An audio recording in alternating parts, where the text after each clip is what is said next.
우리 다 같이 말씀을 봅니다. 이사야서 7장 1절부터 4절까지의 말씀, 어떤 내용이 있는지, 지난주에 저희가 읽었던 내용이 6장 1절부터 4절까지의 내용이었습니다. 오늘은 7장 1절부터 4절입니다. 같이 한번 읽어보죠. 시작. 우시아의 손자요 요담의 아들인 유다의 아하스 왕 때에 아람의 르신 왕과 르말리아의 아들 이스라엘의 베가 왕이 올라와서 예루살렘을 쳤으나 능히 이기지 못하니라. 어떤 사람이 다윗의 집에 알려 이르되 아람이 에브라임과 동맹하였다 하였으므로 왕의 마음과 그의 백성의 마음이 숲이 바람의 흔들림같이 흔들렸더라. 그때 여호와께서 이사야에게 이르시되 너와 내 아들 스왈야숲은 윗못 수도 끝 세탁자의 밭 큰 길에 나가서 아하스를 만나 그에게 이르기를 너는 삼가며 조용하라.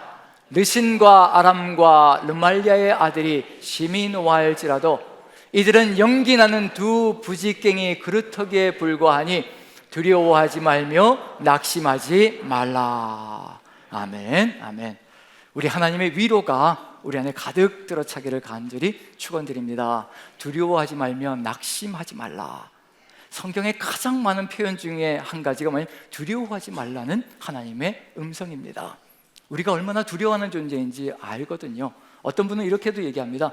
성경 속에 두려워하지 말라가 365번 나온다고. 근데 정확한 건 아닌 것 같고요. 그냥 365번이라는 얘기는 매일매일 우리는 하나님의 그 음성을 듣고 우리 힘을 내야 한다는 그런 의미가 들어가 있는 것 같습니다. 그 정도로 많이 나오는 것이 두려워 말라라는 하나님의 말씀입니다. 왜냐하면 우리는 두려워하거든요. 상황 자체가 늘 우리의 삶 속에서 예측 불허의 상황들이 펼쳐지기 때문에 내일을 알 수가 없거든요. 그래서 요즘 많이 각광을 받는 산업이 미래 학자들의 미래 예측이거든요. 책들이 많이 나오잖아요. 10년 뒤에는 어떻게 되고 20년 뒤에는 어떻게 되고, 그래서 어떻게 준비해야 되고 어떻게 나가야 된다. 이게 다 뭐겠어요? 불안하니까, 두려우니까 10년 뒤도 내 손에 꼭 쥐고 있고 20년 뒤도 내 손에 꼭 쥐어서 안심하고 살아가고 싶은 것이 우리 인생의 모습이거든요. 두렵다는 얘기입니다. 무섭다는 얘기거든요.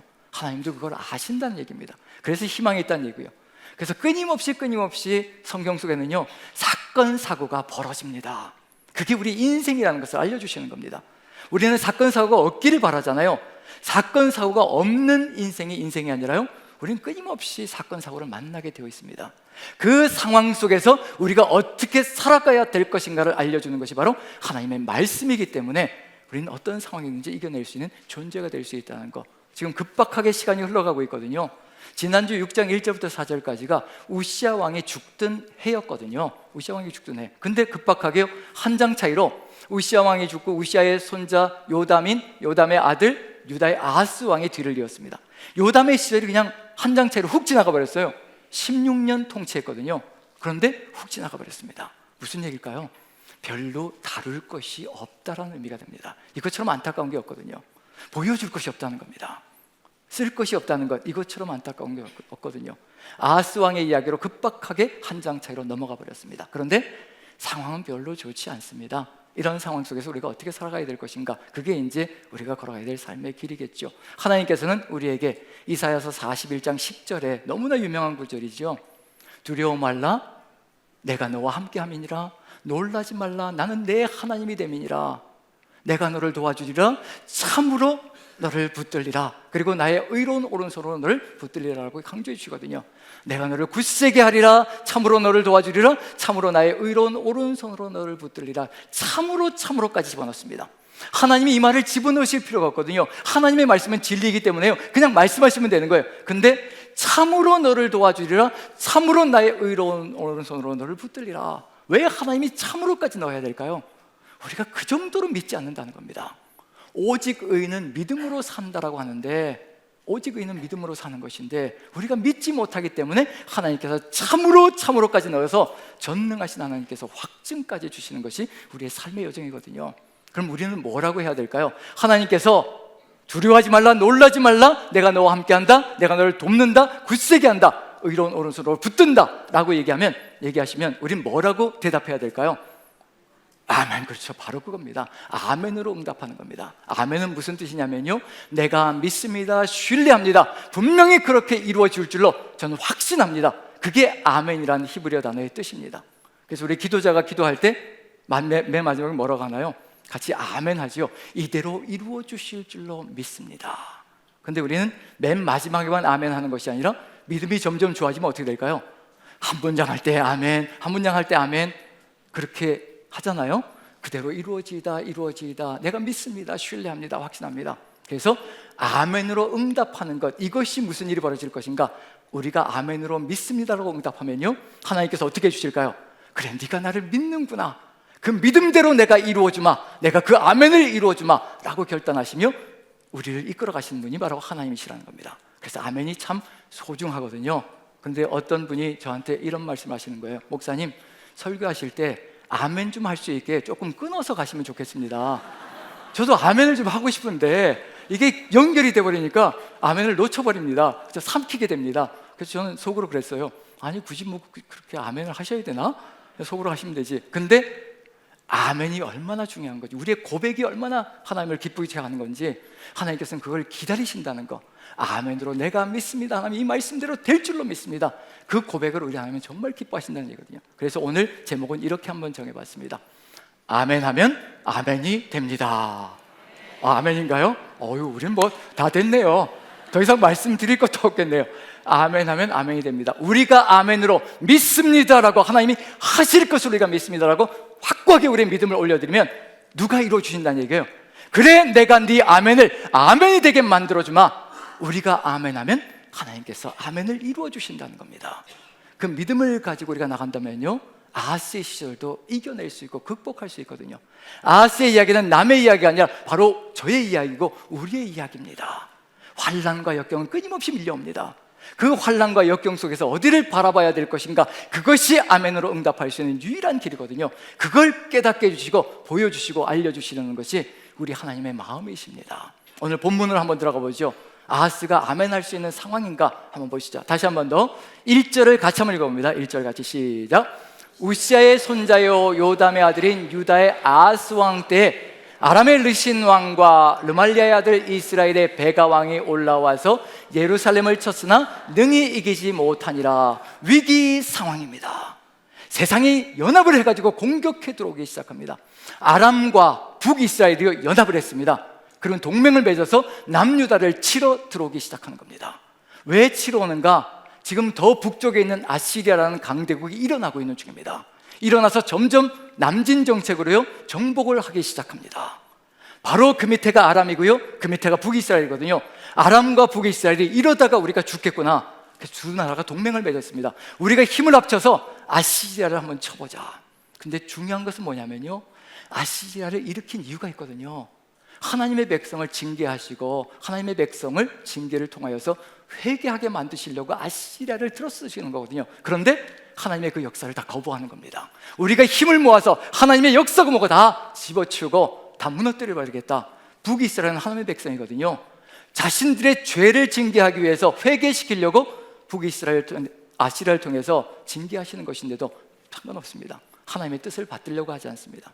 아람과 북이스라엘이 동맹을 맺어서요, 이제 누구에게 공격하면 유다를 공격합니다. 왜냐하면 유다를 무너뜨려 가지고 동맹을 맺게 만드는 거예요. 너희도 우리와 함께 동맹을 맺자. 그래야 아시리아를 힘겹게 무너뜨리는 것이 아니라 같이 능히 받아칠 수 있다. 그래서 유다를 공격해 들어오는 겁니다. 동맹을 맺자라고 보냈는데 아하스가 말을 안 듣는 거예요. 근데 보시면요, 맨 마지막 공을 보시면 능히 이기지 못하니라. 두 나라가 쳐들어왔는데 능히 이기지 못한다. 누가 막아세우고 있으시다는 얘기인가요? 여기에 답이 들어가 있거든요. 누가 막아세우고 계시다는 얘기인가요? 하나님께서 유다가 무너지지 않게 막아세우고 계시다는 겁니다. 그럼 누구에게로 가면 된다는 얘기예요? 하나님만 믿고 신뢰하면 하나님께서 역사하신다는 겁니다. 하나님께서 보호하시는 나라 어느 누구도 무너뜨릴 수 없습니다. 하나님께서 우리를 지키시고 보호하시면요, 어느 누구도 저주를 집어넣을 수가 없습니다. 하나님께서 보호하실 때 가장 강한 존재가 되거든요. 그런데 그 하나님이 보이지 않습니다. 그래서 2절 제가 한번 읽어봅니다. 어떤 사람이 다윗의 집에 알려 이르되 아람이 에브라임과 동맹하였다 하였으므로 왕의 마음과 그의 백성의 마음이 수비 바람에 흔들린 같이 흔들렸더라. 두려워서 부들부들 떨고 있는 겁니다. 왕도 백성들도 이제 죽었구나라고, 우리는 당해낼 재간이 없다, 힘이 없다. 정말 우리가 당해낼 힘이 없고 재간이 없으면요, 누구를 의지해야 될까요? 하나님을 바라보라고 지금 이런 상황들이 펼쳐지는 겁니다. 하나님이 답이라는 것을 알려주고 계시는 중이거든요. 그런데 아하스가 두려움 가운데 선택하는 것이 있습니다. 어쩌면 우리의 삶도, 저의 삶도 이와 같을 수 있습니다. 하나님을 바라보고 하나님께 의지하고 의탁하면 전능하신 하나님께서 역사하실 터인데, 아하스가 무엇을 의지하려고 하는가? 3절 끝에 보시죠. 윗못 수도 끝 세탁자의 밭 큰 길에 나가서 아하스를 만나라라고 이사야에게 명령하십니다. 윗못 수도 끝 세탁자의 밭 큰 길. 아하스가 의지하는 게 뭔지 보이지요? 하나님이 아니라 물 공급을 받으러 나가고 있는 중입니다. 예루살렘이 아람과 북이스라엘에 의해서 포위가 되면요, 가장 시급한 건 물입니다. 생존을 위해서 가장 시급하게 필요한 건 바로 물이라는 얘기거든요. 그래서 물 공급이 제대로 되는지 안 되는지 그걸 살피러 먼저 나갔습니다. 어디로 가야 되느냐면요, 예배가 답이거든요. 성전으로 가야 하는데 성전으로 가지 않습니다. 눈에 보이는 것을 거머쥐려고 합니다. 우리는 어떤 것을 바라보며 살아가고 있을까요? 우리가 위기 상황과 어려움이 닥칠 때 우리는 무릎 꿇고 먼저 기도를 합니까? 아니면 나를 도와줄 수 있는 사람을 선택하려고 합니까? 물질을 추구하면서 걸어가려고 합니까? 이런 것들이 있거든요. 아하스가 지금 물 공급을 원활하게 받기 위해서 그쪽으로 가고 있는 중입니다. 우리도 이걸 선택하거든요. 두려워서 이러는 겁니다. 두려우니까 하나님이 보이는 것이 아니라 세상이 보이고요, 세상 것을 거머쥐어야 살 수 있다는 그런 생각이 들기 시작합니다. 우리가 미래를 예측할 때 미래를 제대로 살기 위해서 무엇을 거머쥐어야 된다라고 우리는 생각할까요? 하나님 한 분이면 됩니다라고 고백하며 걸어가고 있는 중일까요? 아니면 내 노후를 위해서 이것이 내게 쌓여있지 않으면 나는 절대로 불안해서 견딜 수 없다라고 얘기할지, 우리의 삶 속에 한번 살펴보면요, 우리는 무엇을 거머쥐고 살아가는지 그게 드러나거든요. 제 부끄러운 이야기가 한 가지가 있습니다. 유학 시절에 돌아올 때였거든요. 정말 부끄럽고 수치스러운 이야기거든요. 더 이상은 이런 짓을 벌이고 싶지 않은 그런 마음이 드는 내용의 수치스러운 내용입니다. 이걸 고백하는 이유는 뭐냐면요, 두려울 때 우리는 이럴 수 있다는 거, 목사도 이럴 수 있다는 겁니다. 그렇기 때문에 우리가 정말 하나님을 향하여 믿음의 눈이 열려있지 않으면요, 언제 어느 때 세상 사람과 똑같은 존재가 될 수 있다는 거, 그걸 고백하는 의미로 같이 한번 나누려고 합니다. 유학에서 돌아올 때 9년 세월을 외국에서 있었으니까 아무것도 없거든요. 한국 땅에 돌아오면 아무것도 없습니다. 살 집도 없고, 그리고 또 아이들 먹여 살릴 수 있는 그런 길도 없고, 학교가 이렇게 딱 정해져서 오는 것도 아니고, 돌아오는데 두려움이 가득히 들어차기 시작합니다. 어떻게 먹고 살지? 어떻게 가족을 다 부양하면서 걸어가지? 이런 마음이 가득히 들어차기 시작합니다. 두려우니까요, 하나님이 보이는 것이 아니라 세상 방법이 보이기 시작합니다. 캐나다에서는 어떤 일이 있냐면요, 아이들 양육비를 매달 지급해 줍니다. 정부에서 계속 통장으로 넣어줍니다. 언제까지 주느냐면 고등학교 졸업할 때까지 양육비를 지급해 줍니다. 이게 가정 형편 따라서 가격이 액수가 좀 달라요. 저는 유학생이니까 이제 극빈한 존재잖아요. 그러니까 많이 받습니다. 그러다 보니까 처음에는 한 20만 원, 25만 원 이렇게 한 아이당 이렇게 들어오던 것이 나중에 올 때쯤에는 한 30만 원 정도 한 아이당. 그래서 한 달에 이제 꼬박꼬박 이제 통장에 들어오는 거죠. 60만 원씩 이제 통장에 들어오니까 그것도 만만치 않은 돈이죠. 그 당시로는. 그래서 이 돈을 돌아오게 되면 이제 끝나는 거거든요. 이제 지급이 멈춰지는 겁니다. 그래서 이런 생각이 드는 거예요. 이걸 비자가 한 1년 정도 남았으니까 1년 남은 기간 동안에는 좀 받을 수 있지 않을까, 머리를 쓰는 거죠. 인간적인 머리를 쓰는 겁니다. 어떻게 쓰느냐면요, 주소지를 한국으로 하지 않고 캐나다로 해놓으면 이제 비자가 남는 기간 동안에 내가 돈을 거기서 받을 수 있을 거라, 사용할 수 있을 거라, 그런 마음이 들기 시작하는 겁니다. 그래서 홈스테이 부모님이 계셨거든요. 거기서 이제 홈스테이 할 때 이제 같이 관계를 맺었던 부모님으로 이제 9년 세월 동안 같이 지냈던 분들인데, 캐네디안 부모님들이죠. 그 집에다가 주소지를 옮겨놓고 거기로 이제 간다라고 옮겨놓고 한국으로 돌아왔습니다. 그리고 1년간 꼬박꼬박 이제 돈을 다 썼습니다. 700만 원 정도였습니다. 사람이 두려우니까요, 무서우니까요, 하나님의 법은 고사하고 세상 법도 어기는 일이 벌어지더라고요. 전 목사였습니다. 그때 20년 전이었고요. 지금도 그 생각하면 부끄러워서 정말 마음이 무너질 때가 참 많습니다. 그런 상황이 벌어지는 것이 우리의 인생길이라는 거. 그러고 나서 그 상황 속에서 이렇게 700만 원 정도를 쓰고 나서 마음이 부끄럽죠, 무너지죠. 그런 상황들이 펼쳐지면서 내가 누구를 정말 비방할 수 있을 것인가. 한국 돌아와서 이제 천천히, 그때는 양심의 가책이라는 것이 없었거든요. 그냥 그런가 보다라고 생각하고 살았는데 점점 시간이 지나면서 고위 공직자들 배제 원칙이 5가지가 있었거든요. 청문회에서 단골처럼 나오는 메뉴가 있었습니다.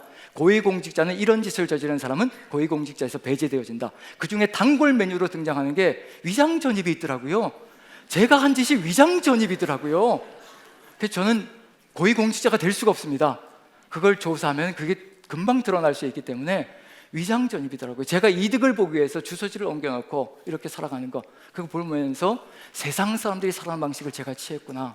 목사도 이러더라고요. 그래서 우리가 한순간에 무너질 수 있다는 것을 절실하게 깨달았습니다. 누구를 탓할 수가 없다는 것을, 누구를 비방할 수 없다는 것. 성경을 읽으면서요, 이스라엘 9세대가 광야에서 불순종하고 불평하고 원망했던 것, 제 모습이 거기에 그대로 들어가 있고요. 불신앙이거든요. 아하스가 지금 하나님을 찾는 것이 아니라 윗못 수도끝 세탁자의 밭에 가서 물 공급이 어떻게 될 것인가, 내가 어떻게 생존할 것인가, 그걸 붙들려고 하는 것이 이해가 되는 겁니다. 측은하지만 제 모습이 그대로 거기에 들어가 있다는 얘기거든요. 우리의 불안함과 두려움이 바로 이와 같은 일을 일으킨다는 것을 절실하게 깨달았습니다. 우리가 누구를 비하할 수 없고요, 폄하할 수가 없습니다. 저 속에 우리의 모습이 그대로 들어가 있거든요. 그럼에도 불구하고 누가 기억하시기 때문에 희망이 되느냐면 하나님께서 다 아신다는 겁니다. 그래서 3절을 읽어보면요, 하나님께서 어떤 일을 벌이시는지 보시기 바랍니다. 이게 우리에겐, 저에게도 희망이고 우리에겐 희망입니다. 3절 같이 한번 읽어보죠. 시작. 그때 여호와께서 이사야에게 이르시되 너와 내 아들 스알야숲은 윗못 수도끝 세탁자의 밭 큰 길에 나가서 아하스를 만나. 하나님께서 아십니다. 아하스가 성전으로 갈 인생이 아니고 윗못 수도끝으로 갈 존재라는 것을 이미 아시고요, 이사야에게 성전으로 갈 필요 없다, 거기로 가서 아하스를 만나야 된다, 아하스는 거기로 갈 거다, 내가 그 아이를 잘 안다, 그 아이는 날 선택하지 않을 거다, 거기로 보내시는 겁니다. 살리려고 보내시는 겁니다. 이사야를 파견해서요, 다시 또 하나님께로 돌이키시려고 그러시는 겁니다. 굳이 아들을 데려가라고 합니다. 아들의 이름이 스알야숲이에요. 아들은 한마디도 하지 않을 거거든요. 근데 굳이 아들을 데려가라고 하시는 겁니다. 이사야라는 이름과 스알야숲이라는 히브리어 이름 속에요, 아하스가 그 이름만 들어도 누구를 볼 수 있을 것인가, 그걸 아시기 때문에 스알야숲을 데려가라고 하시는 겁니다. 이사야, 이사, 구원하시다라는 뜻이거든요. 야, 여호와라는 뜻입니다. 이사야는요, 여호와가 구원자이시다라는 것을 선포하는 이름입니다. 아하스가 이사야라는 이름을 들을 때요, 부를 때요, 여호와가 나의 구원자이시구나 깨닫게 만들어 주시는 겁니다. 스알야숲이요, 스알, 남은 자, 야숲, 돌아온다. 남은 자가 돌아온다는 뜻입니다. 오직 의인은 믿음으로 말미암아 살 것이라. 오직 의인은, 믿음으로 사는 그 남은 자들은 어떤 상황 속에서도 돌아오게 될 것이라. 네가 여호와는 구원자이시다라고 믿으면 너는 남은 자가 되어서 돌아오게 될 것이며 너를 통하여 유다 백성들도 돌아오는 존재가 될 것이라. 그걸 알려주시는 겁니다. 나는 너를 돌이켜서 구원을 받는 존재로, 아멘 하는 존재로 세워갈 것이라. 그걸 알려주시는 거거든요. 그리고 그걸 이루어 가시려고 4절 보시면요, 확신을 주시는 겁니다. 이것밖에 안 되니까 아무 염려하지 마라. 4절 같이 한번 읽어보죠. 시작. 그에게 이르기를 너는 상가며 조용하라. 르신과 아람과 르말리아의 아들이 심히 노하할지라도 이들은 연기나는 두 부지깽이 구루터기에 불과하니 두려워하지 말며 낙심하지 말라. 너는 삼가 조용하라. 행동을 삼가고 멈추고 조용히 기다리라. 너희는 가만히 있어. 내가 하나님됨을 알지어다. 내가 할 테니까 너는 가만히 있어라. 아무것도 하지 마라. 아무것도 하지 않아도 된다. 네가 나를 믿고 아멘으로 응답하면 내가 모든 것을 다 이루어서 그것들이 그저 연기나는 부지깽이 구루터기에 불과하다는 것을 내가 알려줄 것이라. 다 타고 남아서 이젠 연기밖에 안 나옵니다. 제가 되었다는 겁니다. 하나님 앞에서는 아무것도 아니라는 겁니다. 아무리 강대한 두 나라가 함께 연합해서 공격해 들어올지라도요, 하나님 앞에서는 연기나는 잿더미일 뿐이라는 겁니다. 그 하나님의 눈으로 바라봐야 합니다. 내가 가지고 있는 문제들, 상황들, 내 눈으로 바라보는 것이 아니라, 세상이 바라보는 눈으로 바라보는 것이 아니라요, 하나님이 바라보시는 그 눈으로 바라볼 때 우리도 저건 잿더미일 뿐이라, 아무것도 아닌 것이라, 바람만 불면 한순간에 날아가 버릴 것이라, 그 확신을 가진다면요, 우리는 담대하게 아멘으로 화답할 수 있습니다. 아멘. 하나님께서 하실 것입니다. 하나님 믿습니다. 제가 하나님께서 이루어 가실 것을 믿습니다. 그 고백으로 나아갈 수가 있습니다. 이것도 모자라서요, 이것도 모자라서 다시 또 확신을 주시는데, 이렇게만 하면 된다. 나는 네가 이렇게 하기를 소망하여 이렇게 확신을 주는 것이라. 그 다음 부분을 한번 보시죠. 6절 같이 한번 읽어봅니다. 같이 시작. 우리가 올라가 유다를 쳐서 그것을 쓰러뜨리고 우리를 위하여 그것을 무너뜨리고 다보엘의 아들을 그 중에 세워 왕으로 삼자 하였으나, 아람과 북이스라엘이 공격해 들어오는 이유는 뭐냐면요, 아하스가 동맹을 안 맺으니까 우리가 쳐들어가서 아하스를 폐위시켜버리고 우리 마음에 드는, 그리고 우리와 지금 내통하고 있는 다보엘의 아들을 왕으로 세워서 우리와 한 통속이 되어서 아시리아를 치자라고 얘기하고 있는 중입니다. 그걸 얘기하고 있는 중이거든요. 그 정도로 막강하게 쳐들어오고 있는 중입니다. 왕을 폐위시켜서 자기들 마음에 드는 존재를 세울 정도로 지금 아람과 북이스라엘은 막강한 위력을 가지고 유다를 쳐들어오고 있는 중이거든요. 우리가 삶을 살아가며 겪는 경험들, 질병들, 그리고 문제들, 어려움들을요, 우리가 당해낼 수가 없습니다.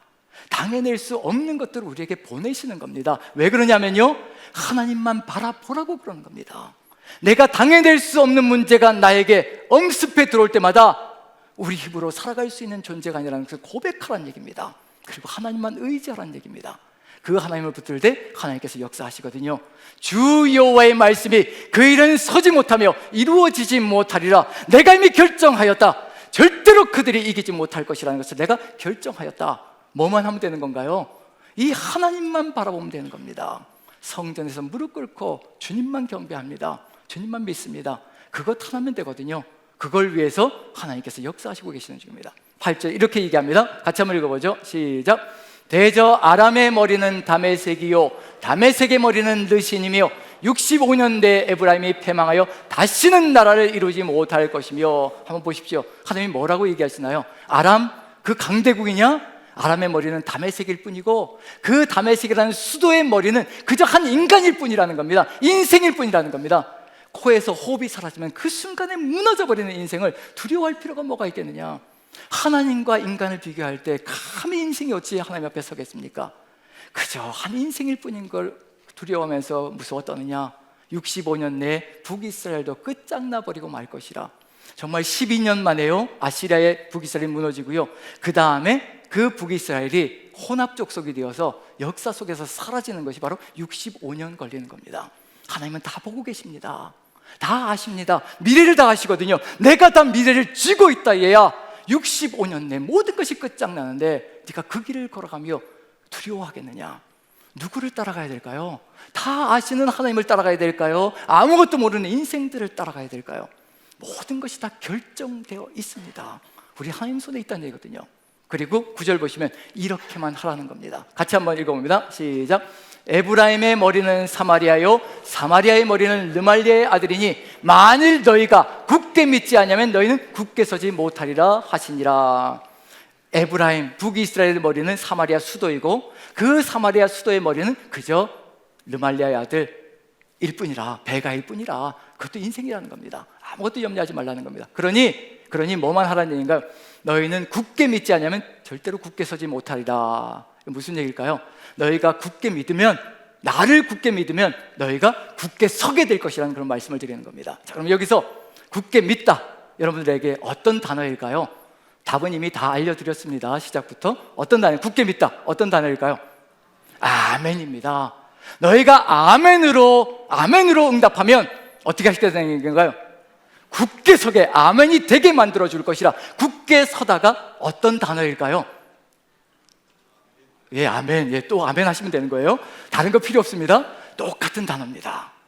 너희가 굳게 믿지 않으면 굳게 서지 못. 너희가 아멘 하지 않으면 아멘이 되지 못할 것이라. 하지만 한 가지요, 너희가 아멘으로 믿는다라고 응답하면 내가 그 아멘이 되게 만들어줄 것이라. 누가 약속해 주시는 건가요? 하나님께서 약속해 주시는 겁니다. 그래서 아멘 하면 아멘이 되는 겁니다. 살아계신 하나님이 역사하시기 때문에 그렇습니다. 우리 같이 한번 앞뒤자로 보시면서 이렇게 한번 인사했으면 좋겠습니다. 제발 아멘 합시다. 옆에 사람 보시면서 제발 아멘 좀 합시다. 제발 내 고집대로 하지 말고 하나님 말씀이 선포되면요, 불가능해 보일지라도 저건 도대체 안 된다 라는 생각이 들지라도 아멘 해보십시오. 아멘을 하나님께서 이루어 가신다는 겁니다. 그 하나님을 믿으면 되는 겁니다. 너희가 굳게 믿지 않으면 너희가 굳게 서지 못하리라. 이 말은 너희가 아멘하면 내가 그 아멘을 아멘이 되게 만들어줄 것이라 약속해 주시는 겁니다. 이 약속이 확실한 이유는 뭐냐면요, 이미 역사 속에 들어가 있습니다. 아브라함의 이야기 속에 아브라함이 자식이 없잖아요. 그 갈대우르에서 출발할 때도 자식이 없어서 상속자를 찾아서 끊임없이 낳기를 바라며 걸어가는데 하나님이 안 주시죠. 근데 하나님께서 어느 날 나타나셔서 창세기 15장에 아브라함아 두려워하지 마라. 내가 너의 상급이요, 내가 너의 방패요, 내가 너의 큰 상급이다. 내가 너의 방패이고 내가 너의 큰 상급이다. 이것보다 더한 위로가 어디 있겠습니까? 사람이 중요하겠습니까? 두려워하는 걸 아시는 거예요. 상속자가 없어서 두려워하는 걸 아는 겁니다. 그래서 하나님께서 두려워하지 마라. 내가 너의 방패가 될 것이고 내가 너의 큰 상급이 될 것이니 아무 염려하지 마라. 근데 아브라함이요, 뭘 주시려고 그러십니까? 나는 상속자가 없는데. 그래서 내가 이 엘리에셀을 내가 구원했습니다. 뭘 하는 거예요? 아하스가 윗못 수도 끝 세탁자의 밥 큰 길로 갔던 것처럼 아브라함도요, 엘리에셀을 자기의 수단으로 만들어 놓고 안심하고 살아가는 것이 인생의 모습입니다. 하나님의 약속이 더 위대하겠습니까? 엘리에셀이 위대하겠습니까? 그게 인생이거든요. 그때 하나님께서 아브라함을 밤이었던 것 같습니다. 아브라함을 밖으로 데리고 가서 하늘을 가리키면서, 친절하게요, 하늘을 가리키면서 믿음을 세워주시려고 하늘의 별들을 보아라. 너의 별들을 네가 셀 수 있다면 너의 후손들도 이렇게 셀 수 있을 것이라. 그 얘기는 뭘까요? 너의 후손들이 셀 수 없는 별과 같은 그런 존재들이 될 것이라. 그렇게 번성할 것이라. 그걸 보여주시는 겁니다. 우리의 믿음을 세워주시려고요, 직접 데리고 나가셔서 하늘을 가리키시면서 저 별들을 보아라. 너의 후손이 그와 같을 것이다. 약속을 주시는 겁니다. 뭐만 하면 될까요? 이 약속에 아멘만 하면 되는 겁니다. 누가 이루어 주실까요? 하나님이 이루시는 겁니다. 그런데 아브라함이요, 정말 믿음의 조상답습니다. 이렇게 응답합니다. 같이 한번 보시죠. 아브라함이, 같이 읽습니다. 시작. 아브라함이 여호와를 믿으니 여호와께서 이를 그의 의로 여기시고. 자, 믿으니 어떤 단어일까요? 아멘이라는 단어입니다. 아브라함이 하나님께서 약속하신 것, 지금 눈앞에 아무것도 이루어지지 않았습니다. 자식이 없습니다. 그런데 하나님께서 약속하신 것을 믿고 아멘! 하나님께서 이루실 줄로 믿습니다. 그랬더니 하나님께서 이렇게 기뻐하시는 겁니다. 네가 의롭구나, 네가 의롭구나, 나를 믿는구나. 그 의로움을 지켜주시기 위해서 하나님께서 역사하기 시작하시는 겁니다. 이삭을 주시고 100세가 되어서 아무것도 할 수 없는 그 나이에 이삭을 주시고, 이삭을 통해서 야곱을 주시고, 야곱을 통해서 12아들을 주시고, 그리고는 번성하는 백성을 하나님께서 만들어 주시는 겁니다. 애굽 속에서도 절대 무너지지 않게 만드셔서 하나님의 백성을 번성하게 만들어 가시는 겁니다. 하나님이 하신 겁니다. 이 아멘으로 응답하니 하나님께서 역사하셔서 이스라엘 민족을 이와 같이 만들어서 역사해 주시는 겁니다.